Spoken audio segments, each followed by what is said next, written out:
Where are you, Mike Bost?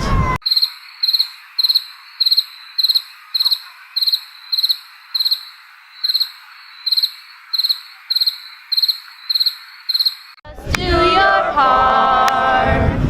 Take the ACA and make it better.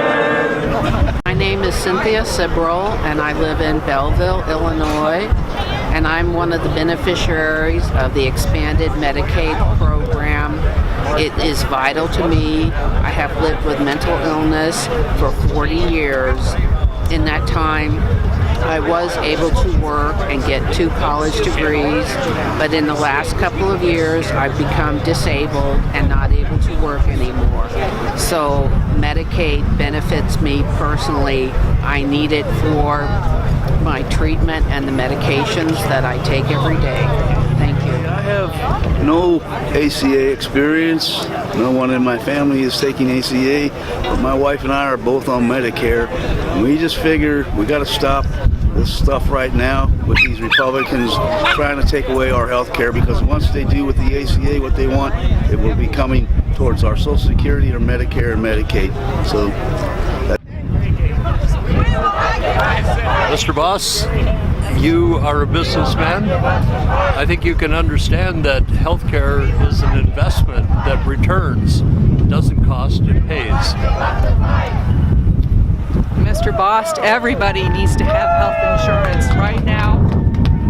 Our daughter's going to come off of our insurance very soon, or be back on our insurance very soon, whatever the case may be. And when she hits 26, your plan is going to leave her without any coverage. That's not right. Everybody in, nobody out. Congressman Bost, I am a physician. I'm also a wife and a mother. My husband has a pre-existing condition that would make insurance unaffordable for us, as well as my daughter. I'm a physician, and I could not get health insurance if it were not for the Affordable Care Act. No matter what our income level, we don't have any protection from the insurance companies. I work with insurance companies as my job, and it is their goal to put profits ahead of patients. It is not the goal of healthcare providers. We're very frustrated. We feel like our calling is not being honored. The work I have chosen is very difficult because I don't feel it's being respected by the people who lead and run this country. Please consider doing the right thing, not the most profitable thing, maybe not the most popular thing, but doing what's right. Thank you. I want to know what Mike Bost is doing to end government corruption. Hi, my name is Sister Joan Shalopin, and I am on a committee that helps people to do things to respond to people's needs. And before the election, we wanted to get out information to the people. And so we divided up the people that we should call, and Mike Bost is one that I decided to call. Well, I called, and I called, and I called 8, 10, 12 times. I reached a person answering the phone who knew absolutely nothing what his stands were, anything at all. So I really got disgusted. And not too long ago, he sent me a message, and he said, would I, back him or come to something. And so I wrote him back, and I told him exactly how I felt, that he needs to be up on science. He needs to know about climate change, its effect on our health, and I was surprised that he even reached that kind of a position without, so I decided I had to come today because I have Medicare, but there are many, many people who do not, and I don't want to see them lose it, and it's not fair. So he needs to get with it, what real people out there's needs are. I'm 50 years old. I was a nurse for many years. I've been disabled for 13 years. After 13 years, I started school at SWIC, Southwestern Illinois Community College, in preparation to become a physical therapist, a clinical therapist. And then, a few weeks ago, my doctor thinks I had a mild heart attack. As you can see, I'm currently wearing a chest monitor from my doctor. Without ACA, I will not only not be able to get off of disability and be a productive member of society, I will die. Back in 2003, my son was diagnosed with leukemia, and he was in Children's Hospital in St. Louis. The first time I got any EOBs, the benefit statements, I didn't get one. I got 53 of them in one day. All of them were denials of service, even though I was paying a lot of money for insurance. So I called the insurance company and I took all these EOBs to the hospital, and the ladies at Children's said, "Oh, well, you've got United Who Cares." That's what they call United Healthcare, United Who Cares. So long story short, we went through this constantly. Every time they sent a bill in, it got denied, and they bounced it back and forth. And then when he turned 19, he went on Social Security disability because he was still being treated for cancer. And he became eligible for Medicare. So I got a letter from the insurance company saying they weren't going to make any more payments because they were not a Medicare supplement. So I called my caseworker at the insurance company, and she was very calm and just said, "Well, you'll have to file an appeal." So that night she called me at home from her cell phone and said, "Here's what you need to do. You need to go take your policy to an attorney because your policy has to pay. They do this all the time and they get away with it. Your policy has to pay. So go to an attorney. All he'll have to do is write a letter." So I did, and the attorney read it and said, "Yep, they have to pay." He filed a letter with the insurance company, and they started to pay again. Then in March of 2006, he died. And about 6 months later in the evening, I got a phone call from the lady from the insurance company and she said, "Well, I got fired today." And I said, "Well, what happened?" She said, "I got caught helping somebody else. And they found out and they fired me." Now, in that period of time, my premium on that policy from 2001 when I took it out to 2007 by this time went up 990%. And these are the kind of things that we're going to go back to if the ACA is completely done away with. It's just going to be more abuse. This is not the first time you've heard from me. I'm a constituent. I've been lucky enough to have employer-paid insurance for my working life, but I'm ready to retire. Neither of my children nor my husband have employer-paid insurance, so health insurance is a big issue. I'm 63 years old. My health care costs are probably not going to go down from here on.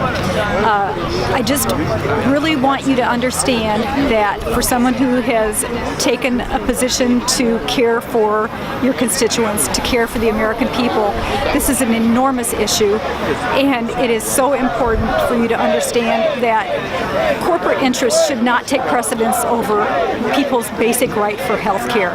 This is an enormously wealthy country. There is no excuse for every citizen in this nation to not have appropriate and affordable health care. Thank you. Hello, Mr. Bost. I'm one of your constituents from Mascoutah, Illinois, zip code 62258. And I just wanted to say a few words about the Affordable Care Act, or as you like to call it, Obamacare, and reasons that we should not be repealing Obamacare. This is a very personal issue for me and my family. My daughter, when she was 19, just after having her first child, was diagnosed with a blood clot in her leg. Being a single mother and unemployed at the time, it was a very serious situation that could potentially have resulted in her death, leaving her newborn child an orphan, and I would have never gotten to meet my second granddaughter. She had a post on Facebook, recently stating that, she had to go to the ER twice before the situation was diagnosed properly. She had to have immediate surgery to remove the blood clot, which was a very dangerous and delicate surgery where she almost bled to death. After having the clot removed, they put a stent into her leg, and for the next few months, she had to have several follow-up visits with her healthcare providers, not including the cost of the surgery or the stay at the hospital, or the injections that she had to take twice a day, which cost $100 each. She still managed, just through doctor visits, to rack up $6,000 in debt. Now, for a single mother at the age of 19, you can imagine the hardship that produces. Now, this is all after the Affordable Care Act took place. You can certainly imagine how the outcome may have been different without the Affordable Care Act. If she hadn't been able to get that diagnosis, if she hadn't been able to get those injections, if she hadn't been able to have that treatment. And now you're talking about repealing it, and she's got a stent in her leg, which would certainly qualify her as a pre-existing condition.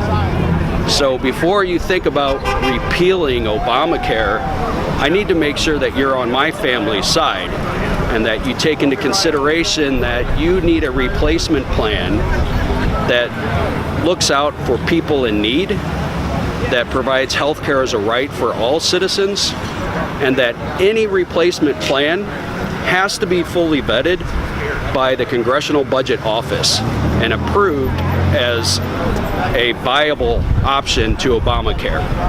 So, Mr. Bost, that's my message to you as your constituent, that you seriously weigh these matters, because tax credits and vouchers and health care savings accounts do absolutely nothing to help people who can't afford these things to begin with. So that's my message as your constituent. Thank you. Years old.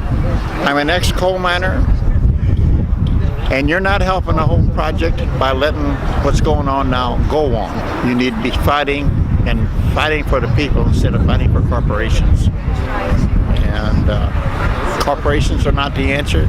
It may be good for your pocket and putting you in power, but it ain't good for us. That should be enough. Ago, I was diagnosed with leukemia, and had I not had health insurance, private at the time, I wouldn't have been able to start treatment, and I would have died within a year of diagnosis. Since then, I've gone on Medicare, and it's kept me alive, and I feel like it's what's keeping me alive, because without it, we would be bankrupt. My wife would be a poor widow, and I think that I'm a lucky one because I do have Medicare, but I worry about all the people that aren't quite there yet, that have been covered by the ACA, that will suddenly be left adrift and having to choose between medicine or death or bankruptcy, and that's a terrible position to put your citizens in.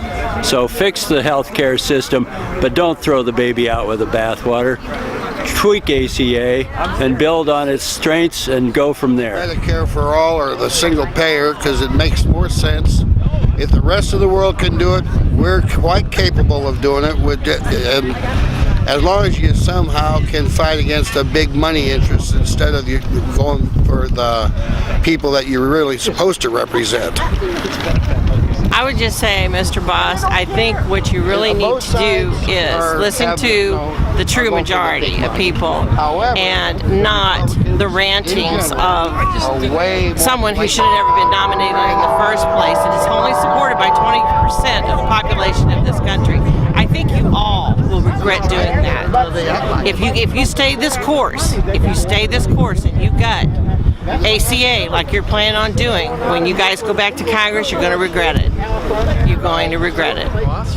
I've been in the healthcare business myself for nearly 40 years, and I think the ACA is necessary, and really Medicare for all is where we need to be going. And anything short of that is going to leave people out in the cold, and leave people uninsured. The whole thing would cost less if we had Medicare for everybody. That's what we need.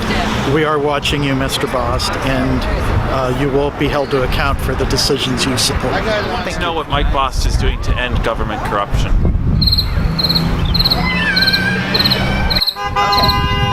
I would like to know why Mike Bost is against health care for all of us Americans. Why is he against Americans having health care? That's what I would like to know. I want to know why Mike Bost has really good health care himself and is unwilling to share that with everybody else. I want to know why he's voting for people who are voting for things to send veterans away to get hurt and then bring them back to this country and not take care of them. Where are you, Mike Bost?